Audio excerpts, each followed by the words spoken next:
Good afternoon, everybody. It's the dog with you, H. Weber, another edition of Weber This Week. Only 11 days left in the month of March. That means spring is right around the corner. Good afternoon, everybody. We have Menzo Case, president of Generations Bank, along with my buddy Katie MacIntyre, who's getting psyched up for a couple of great events that she's going to take part in. And, of course, need I say more? The Boston Marathon coming up, less than a month away.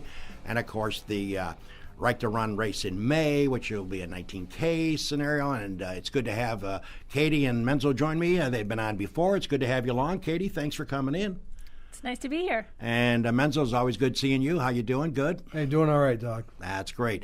Well, Katie, let's talk a little bit about your quest. You have been training. I can't help but notice, since we're Facebook friends, that I thought I got up early, like 5:20, 5:30 in the morning, but I see some of your pictures after doing your little run in the morning, which tells me that you, on Facebook, indicated you get up at 4:15 to 4:30 to take off down the roads and sidewalks. And how's that going for you? I do. So I get up at 4:30. 4:30.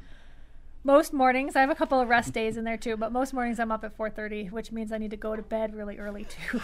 What's that, like going to bed at 7? No, about 8:30. 8:30.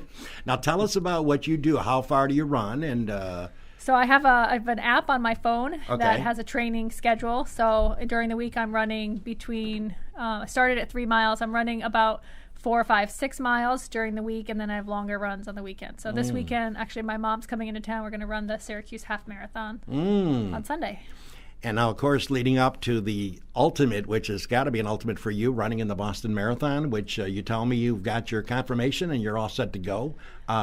What's your gut feeling about, I know you're not running to win it. I know you're going to get in it, and I certainly recognize you told me before we went on the air there's some 30,000 possibly that will be running alongside of you. What is your goal? Obviously, do you have a goal in mind as far as a time, or do you have any instinct about what it's going to be like? So I haven't set a time goal yet. I was going to actually wait till after Sunday, see how I finish the Syracuse Half Marathon. But I have a friend who lives in Syracuse, and she and I have committed to run that race together. She's also one of Catherine's ambassadors. So I feel great that I have a running buddy, because that makes it a lot easier. But I've been saying I'm not a completer. I'm a completer. So I want to start at the start line, and I want to finish at the finish line, and just do my own personal best. Well, it sounds like the beat is on and the countdown is on, and I know every day. 28 days. I was going to say every day it ticks, you go, wow, there's one day closer. And we're going to go back talking to Katie about another event which she's very proud of, and Generations Bank is very proud of, and that, of course, is the one in May. We'll get some particulars and how you're doing on that. But Menzo Case also joins us this afternoon on the Weber Show. And Menzo, I was thinking about when I was driving in to do the show today about the Fed has increased the rates the last couple of times they've met. For the people that are not involved in banking like you are, what does that mean to the local people? What does that mean to the average person as far as loan opportunities, bank getting a loan for a car? What's the effect of them raising the rate? Well, typically we'll see the rates increase, of course, across the board. However, the economy is not as robust as I think that is being presented by the Fed. And we've seen that in the 30-year rate, for example, didn't increase as a result of the Fed's move just last week. So the rate actually dropped the next day on a 30-day mortgage, which tells me there's a little bit of concern in the marketplace for the long-term support of the Fed increasing rates. However, as they increase rates, the short-term loans, such as automobiles, home equities, they'll increase. And the other side of it is on deposits, we'll see a little bit of an uptick in time deposits, particularly IRAs. Okay. Yeah. You, of course, follow the stock market, I'm sure, and look at how it's been going. And certainly since Trump has taken over as president, it's gone skyrocketing to numbers that are outrageous. I mean, just keep rising. Is there a myth in that? I've always lived in the theory, what goes up must come down. Is there a theory that you have in regards to the stock market? And in your judgment, why is it going so high at this point? And if the economy is not as glossy as you paint it to be, could we see a little adjustment? Is that what they call a correction? Well, I think with any move in the market, this has been a bull market for quite some time. Very strong. Not supported by price-earnings ratios and fundamentals. So I think we're definitely going to see some type of correction. it can't go on forever. Right. What did the last Fed call it? The irrational exuberance. And that was the lead into the 1999-2000 crash or correction. So I think we're going to see something. I don't really play the market. Okay. I play far from the market. When I provide counseling to employees, customers, Sure. I tell them really a good target, 5%. If you get a nice return over the long term for 5%, I can show them how they can make a living and survive in retirement with that if they just are steady and don't screw around in the market too much. It's a very dangerous place to be. You can make a lot of money in the market, and you can lose a lot of money in the lose market. a ton of money. And I haven't seen the data recently over the 10 years, but there's over this past 10 years, it hasn't been very good unless you happen to pick the right stocks or the right mutual fund. Before we get back to Katie Menzo, the Obamacare health issue, which is first and foremost, Mr. Ryan, the leader of the House, and his Republican buddies they had a couple of meetings, committee meetings. They zeroed it through, zap, zap, zap. Now they're going to maybe vote on it this week or next. And you've been following the news. I know Katie has, and so have I. There seems to be a lot of, I'm not so sure this is really what the American public and a lot of segment of the American people are really looking for. Are we going to leave 15 to 20 million uninsured? Are we going to have issues that are just ridiculous if this gets through? I have a hunch that it's going to be a long road before we get a health care bill. Your opinion on that as it reflects, and you talked about the market, I would think if the health bill stays the same and there's not a drastic change, the Republicans want to switch it over, that may affect the market as well, because that's such a big number. Well, my concern about the health care bill, first off, the first one that passed is not affordable. I joke about it's the Unaffordable Care Act. The one that they're passing now is not reasonable. It won't pass the Senate. There's no way. Yeah. And it shouldn't. Again, this one-sided partisanship doesn't work. It only works if you have the majority, and they're a strong majority. The last bill was passed unilaterally, and it's a disaster. We have whole states with no competition. I'd like to see them take one little piece at a time. For example, a simple thing that we could do, agree that health insurance companies could compete across state lines. They talked about doing that. Then Absolutely. Trump withdrew that requirement at once. Which tells you that the lobbyists are still strong, and we're still being controlled by very small groups. But that's a big one. So states like New York, in our area, we've got one on the exchange. Really, one. Yeah. And Kentucky, they're going to have none. So, and I'm sure there's other states where there's no options. That's not a really good way to insure people when there's no options. So we've got to fix it. The only way it's going to be fixed, lock them in a room, put on the gloves, and have an 1878 type of deal where there's some compromise and a solution is created. But I think you have to do it piecemeal. It's a mistake to repeal the Unaffordable Care Act. Yeah, we have to do it in steps. Yeah, it's going to be interesting. And of course, between the time I left Del Lago and the time I came here, I was curious about how the nomination for the Supreme Court was working, because I'm sure that's another topic we can talk about, whether or not he'll get through or not, even though they think they have the votes. They're not sure, but they may, and we might even be talking about a famous filibuster to block it. I don't know. There's so much going on in this country, it's hard to keep track. Well, what's not troublesome is what Katie's been working on, and that, of course, is the premier event in May, the 19K, the Right to Run. Talk about where you are in the preparation. I know it's only a few months away. How can people get involved, and give us the rundown on where you're standing with that right now? Sure. So the committee's been hard at work. It's not just me. There's a whole committee that works hard on that. And we're just, first of all, I think we're really just happy that Menzo thought of the idea, because it's really taken off and people just really love the idea of a 19K.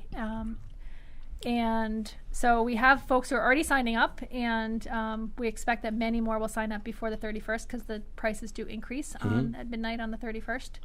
And what are the charges now to enter? What is the cost? Right now, the 19K is $50, and the 5K is $27. Okay. And so those will go up at midnight on the 31st, like I said.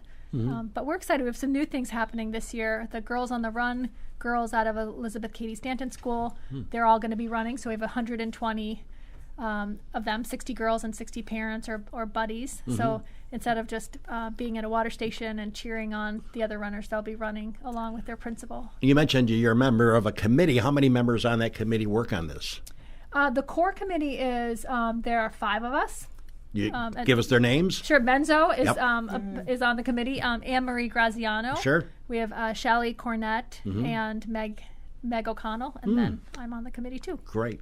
So, it's certainly something that took the area by storm a year ago, your initial one, and I know a lot of people have talked about waiting to do it again and waiting to have it again, and just keep your fingers crossed for good weather, and even bad weather, you're still going to have fun doing it. Yeah, I hope it's like last year, though. That was great weather. Yeah, Perfect. So you never can tell about the weather. We all knew that last week when the meteorologist, who I pick on all the time on this show, said, it's the best job in the world. You're never right.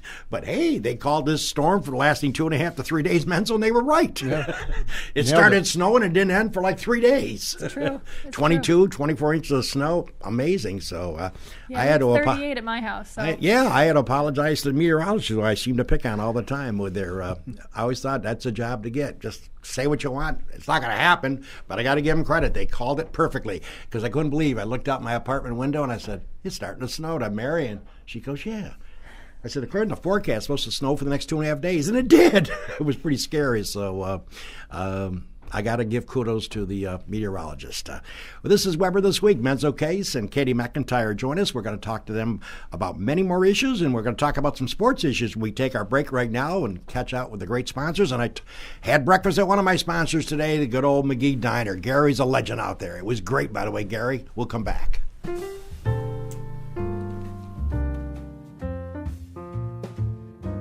Cayuga Lake National Bank. Visit Bill Ryan and his team for all of your banking needs. Offices in Union Springs and Aurora, a fine sponsor of this show for over 30 years. DA Liquor on Bridge Street in Seneca Falls. Amy Padula and her team will find the right spirit for you every time. When you stop in, tell Amy the dog sent you. Steve Wadhams and Wadhams Enterprises, your local employer of choice. Proud supporter of Weber This Week and local athletics. Fill out an application at wadhams.com. The Gould Hotel welcomes you to come out and enjoy the revitalization of this historic downtown Seneca Falls landmark. Every Wednesday is Ladies' Night with special price drinks and half-priced appetizers. Learn more at thegouldhotel.com. The Omen Theater on William Street in Lyons. See what's playing this week at omentheater.com. Located off New York State Thruway Exit 41, the McGee Diner has earned their reputation as a popular family restaurant, serving country, fresh, home-cooked meals daily. Stop in for breakfast, lunch, or dinner, and check out their menu at mcgeediner.com. Del Lago Resort and Casino will feature a luxurious 205-room hotel, several restaurants ranging from casual to fine dining, and a 2,500-capacity entertainment venue called The Vine. The casino will have 2,000 slot machines, 75 table games, and 10 poker tables. Visit www.dellagoresort.com. Seneca Metals is an award-winning company that has earned a reputation of going above and beyond to protect the environment and support their community. As an EPA inspector once said, their operation is head and shoulders above the rest. The Seneca Falls Country Club, awesome 18-hole layout, open to the public, and a 12-month payment plan for members. Check out SenecaFallsCountryClub.com. And the Newark Pilots of the Perfect Game Collegiate Baseball League, a minor league team with a major league ballpark. Season ticket packages available at NewarkPilots.com. And the Wilson Press in Seneca Falls. My good pal Rich Rickey and his team can handle all of your printing and mailing needs. Visit them online at wpress.com. Rich Rickey and Wilson Press, a fine sponsor of Weber This Week.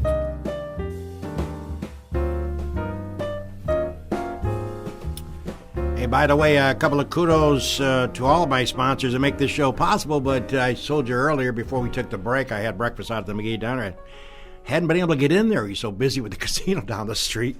Had a chance to call Gary, and he came out. We chit-chatted. And he's got a new dinner menu, so check it out, new dinner menu at McGee Diner. And he's also working on with Del Lago. Del Lago's working with a lot of the area businesses. When you have your player's card at the casino, you can go to the McGee Diner soon, or to a winery or to a restaurant and swipe your card for points that you've recorded that you gained by playing in the casino. And let's say you go to the McGee Diner and you have breakfast and you have 100 points on your card. And let's say each point's $1 and your breakfast is $20. You can swipe the card, leave the tip cash, and off you go with your breakfast paid for because you earned it at the Del Lago. So they're interacting and bringing in other local businesses. So that's coming soon. Gary told me so.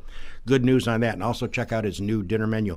By the way, speaking of Del Lago, just a reminder to the folks that want to go out and check it out or haven't been out there. I can't believe you haven't been out there yet because it's amazing. I was there last night. I was called in on Sunday because we had a couple of buses come unexpected, which I wanted to do my thing with them. And we had a lot of fun there last night. But they drew for another Mercedes C300. They've been giving away Mercedeses for the last 3 Sunday nights. And there's one more coming up this Sunday. I've never seen a bigger crowd in my life that came last night. They were coming in through the roof. It was amazing. You have to be there to win. You have to be present. Jim, you've been out there a few times. I'm telling you, I was in the bus area waiting for this bus, and it was amazing. People were coming through the window. I'm surprised they didn't come crashing through the windows because you had to be there, and you had to swipe your card in the kiosk before the drawing at 5 o'clock sharp. Some lady won. I don't know her name, but it's been 3 ladies that have won this, the last 3. The first 2 took cash.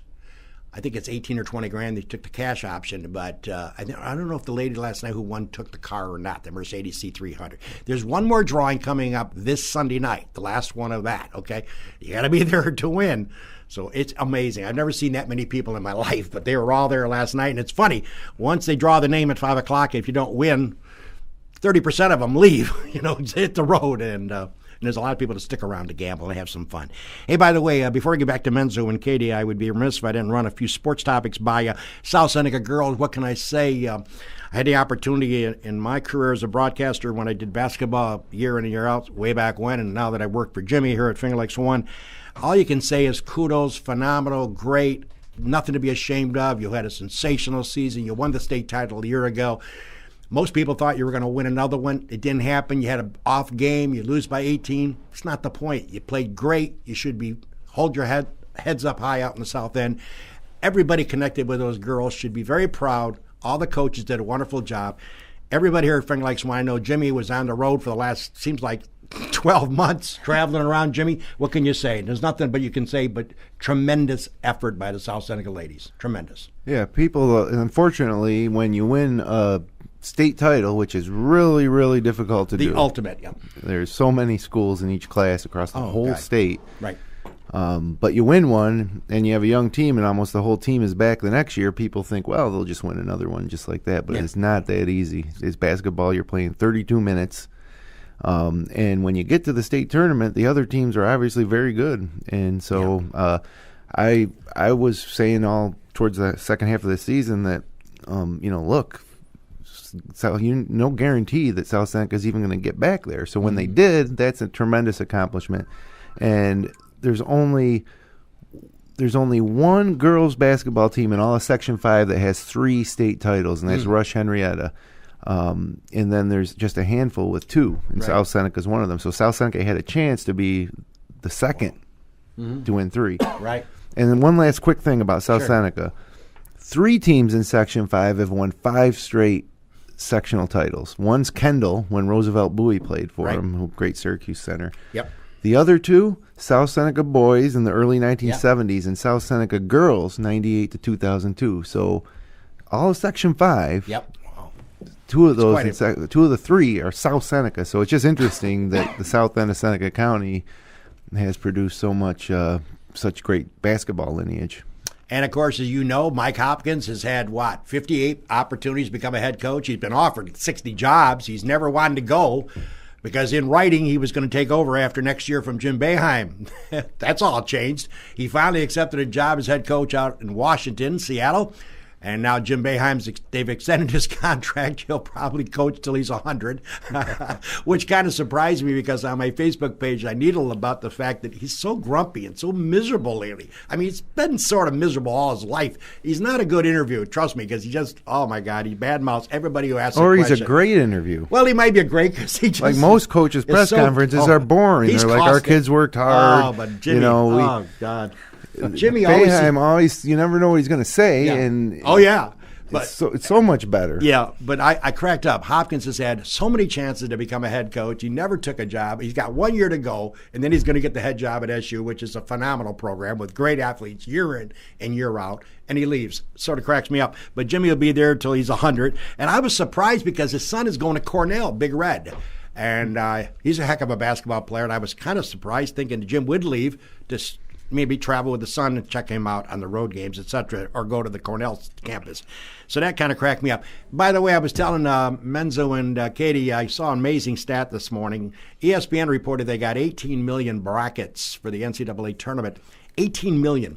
You know how many still have left that are left with perfect going into the Sweet 16? 18. 18. And there was 18 million submitted. You talk about upsets. I mean, it's a weird stat I've ever seen in my life. There wasn't even a lot of upsets this year. I know, but you look at it's just impossible. That's a lot of games to how pick. How many people would have picked in South Carolina over Duke? Think about it, Jim. I did. Oh, yeah. Did you really? Well, every year I pick against Duke. Wow, so you don't like Duke. Yeah, you don't like Duke, though. Hey, by the way, the NBA, I was cracking up. I'm not a big NBA fan, but the commissioner has got to do something. You know, what cracks me up is I noticed how this Golden State Warriors did it, and now Cleveland did it the other night. Let's say Menzo and Katie and their families want to go check out a game, an NBA game. They're expecting to see the superstars play, right? Well, at the Golden State game a few weeks ago, the coach rested his top 3 players, Curry and a couple other dudes. Kevin Durant, they just rested them. It was a night off. So Menzo's spending, what, $150, $200 for a ticket, whatever. It's not $12 to go to an NBA game. You spend all this money going to watch these guys play basketball at the highest level. And they don't play. They got street clothes on. It's a night off. What a ripoff. I cannot believe the NBA commissioner can't step in and change the rule and make a rule. You can't do this. And the other night, Cleveland Cavaliers, who are building up for the playoffs, LeBron James, Irving, and some other dude, the kid in center, I think of his name, Lowe, they sat him for the game. Didn't rest him. It was a rest night. So I'm thinking, well, these people that go to the stadium and pack these places spend amazing amounts of cash to go to an NBA game, and all of a sudden you look down and see the 3 stars for each Golden State and Cleveland not playing. Who, by the way, collect most of that money from it's the amazing. Tickets in the form of their salary. I hope that the NBA commissioner looks at this because he had some concerns. That was the latest comment. Concerns? It's terrible. Now, injury, yes. A doctor says you're hurt, that's one thing. But to take the stars out of the game when people are forging themselves into these stadiums, and a lot of people can't afford those price ranges, and they go because they want to take their family. It's the biggest ripoff in the world. By the way, my last comment is about SU women tonight, baby. You know what? We got a game. You talk about South Seneca women's basketball. We have a situation tonight where if it could happen, and it's possible, Syracuse women's got a good basketball team, really good. They crushed Iowa State in the opener the other night by 45 or 50. Who do they play tonight? The Connecticut women's team. Oh, by the way, here's a couple of data points for you. 4 years ago, the Connecticut women won 98 straight before they lost. You want an update on how they're doing now? They've won 108 straight. 108 straight. They won 4 consecutive women's national titles. Syracuse plays Connecticut tonight at 6:30, ESPN2. Don't miss it. Why is it important? Because not only has Connecticut won 108, they play Syracuse tonight in Stewart, Connecticut. Home. 9-iron, to the campus. Love it. Great game. If Syracuse were to win tonight, in my view, and I'll be 72, God willing, in another month and a half, I got to think this has to be top 5 of all-time upsets in the history of sports. Think about beating Connecticut women who've won 98 straight before they lost. And now their streak is now 108 straight with 4 consecutive national titles. If Syracuse women pull it off tonight, it's got to be top 5 of all time, Jim. It has to be. That another biggest upset was the time Brad Jones beat you at golf. That was about 15 years ago. Yeah. Not often, but I had to get those off my. I have to rant and rave about certain issues. Drives me nuts. Katie, let's talk about a lot of things going on. I know you're running every morning, getting excited for the Boston Marathon. And what about the legs? Yeah, I have had cramps all my life. I don't run like you do in the morning, but I got to tell you, does it, any leg issues as far as you're working out with doing the stuff? You have any pains every so often? Does it? I think I've just pain from getting older, but I mean stretching helps. And it does. Yeah, I had a yoga benefit yesterday in Auburn, so I got to do a little bit of yoga. Well, I know you have a lot of friends and a lot of people that know you that are excited for you, and I know that we're going to have you come back on the show as we get. Obviously, we're going to be covering and giving you some highlights regarding your attempts and your opportunity to run in the Boston Marathon. But we want you to come back after that and talk about the big event coming up in May too. Yeah, we'll come back with Catherine because she's back with us. I would love that. That would be great. That would be phenomenal to have her on. Kate, is there anything different that you for the right to run this year that unique? Is going to be different than was last year? Because last year was the first event. I just wondering. It is. So, there's some things that worked really well last year that we're building on. So last year, of course, the race was amazing and everyone coming out to that. But we really wanted, as a committee, to get people to hear Catherine's story. So, she was a student at SU in 1967, 20 years old when she ran the first Boston Marathon, was attacked by the race official. Right. So she just turned 70. She's running it again. And so we had her talk to students last year, over 1,000 students in one day, 3rd grade to 12th grade in Seneca Falls. So we're doing that again in Waterloo. On the Thursday before the race, and then we're going to Auburn and also sharing her story with Auburn High School on the Friday before. So we're really excited about that so that people can really hear that message and be inspired. You never know when inspiration will come to young people. So, she's inspiring to hear speak. I heard her speech at the high school last year, and I met her during the webcast of the race, and I was amazed at how well the whole thing came together for its first year. It just seemed like it had certain events like that you go to, and they have a feeling about them, and it's echoed throughout all the participants. They have this general good feeling. That's right. And that feeling was there for that race. We're still hearing that, and people come up to us, when they see us on the streets, and a lot of demand. Yeah, and they're excited. So. I know, Menzo, that you have a lot of yourself included along with Katie, but you have a lot of employees that give, and the Habitat. You got a lot of people that do things for a lot of organizations, and that's something you always told me you want to continue because you want to be part of helping people out when you can. But you got to be pretty proud of this young lady, Katie, because she not only talks the talk, she walks the walk, and she does it, and she's involved in it, and it's got to be special for you to see her do what her thing along with the committee, but actively involved in putting on a spectacular event. Yeah, we've got quite a crew, and Katie's certainly one of our stars. Right. What's nice about Community Bank, exactly, frankly, this is what we do. Mm-hmm. I mean, we've got employees, directors. Sure. We got spouses of employees. They participate in just about every event that is offered throughout our market area. Yeah. And they do it because they really enjoy it, and they make a difference. And I can't say it enough. It's very important to keep us around, keep other community banks around. When the call is made to help, it's to us first. Yep. And we generally can answer the call, and if not, we get people involved. And this is one of the causes. National Women's Hall of Fame. This one thing that Seneca Falls has, this region has, is we are the home of women's rights. Exactly. And with the mill undergoing a renovation, this is an important part of funding it and getting the word out. We didn't raise a lot of money net after last year, but frankly, we got more hits, more views, more of everything than we've ever gotten on anything that we've ever done in this region for women's rights, and recognizing that it started here.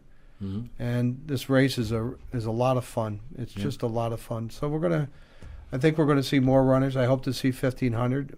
Frankly, I'd like to see 2,000, but 1,500 is the objective.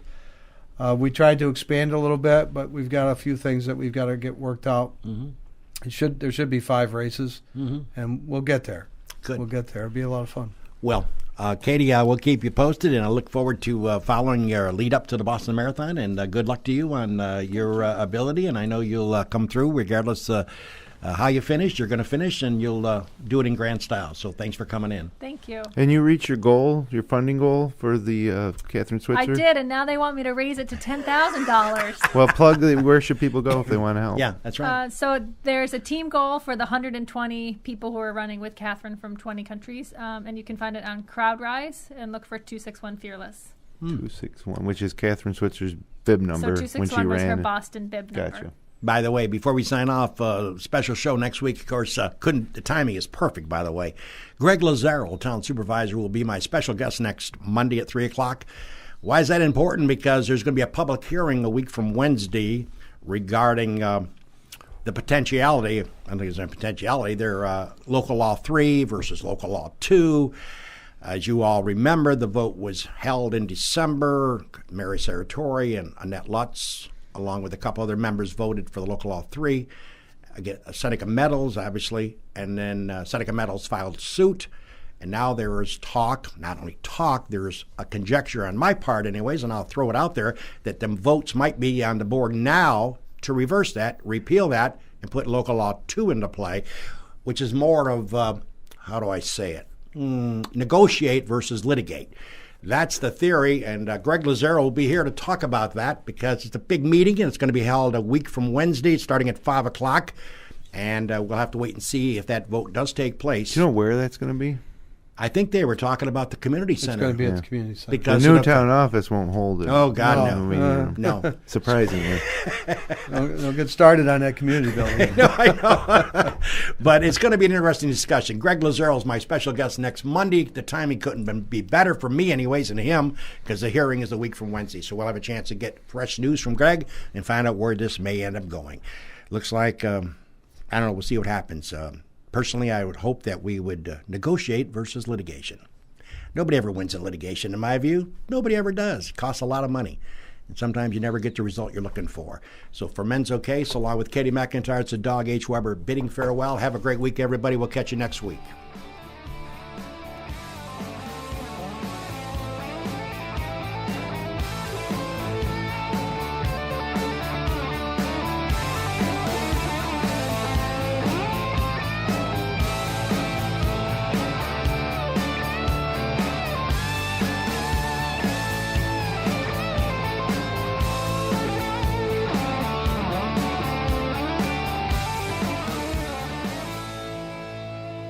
Finger Lakes one time.